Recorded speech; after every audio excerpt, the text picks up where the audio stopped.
पुढची एक मोठी बातमी आपण बघूयात, कारण एका ऐतिहासिक अशा लढ्याला आज यश आलेलं दिसतंय। तब्बल 42 वर्षांचा हा लढा होता आणि आज कोल्हापूरच्या सर्किट बेंचचं उद्घाटन झालेलं आहे।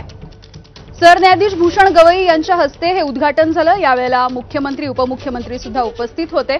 अर्थातच या सर्किट बेंचमुळे कोल्हापूर, सातारा, सांगली, सोलापूर, रत्नागिरी, सिंधुदुर्ग अशा 6 जिल्ह्यांना मोठा दिलासा मिळतोय। मुंबई हायकोर्टामधल्या प्रलंबित खटले आता या सर्किट बेंचमध्ये चालवले जातील। सर्किट बेंच म्हणजे न्यायालयाचं एक तात्पुरतं ठिकाण। उच्च न्यायालयामधील न्यायमूर्ती इथे सुनावणी घेतात। जवळपास 70,000 खटले आता याच सर्किट बेंचमध्ये चालवले जातील।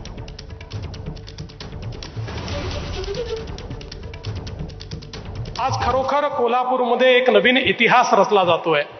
मला या गोष्टीचा आनंद आहे की या इतिहासाचं साक्षीदार होण्याचा आम्हाला संधी लाभली आणि या इतिहासामध्ये शिंदे साहेब असतील, आम्ही सगळे असू, छोटा छोटा वाटा देखील आम्हाला त्या ठिकाणी उचलता आला, याचं मला समाधान आहे।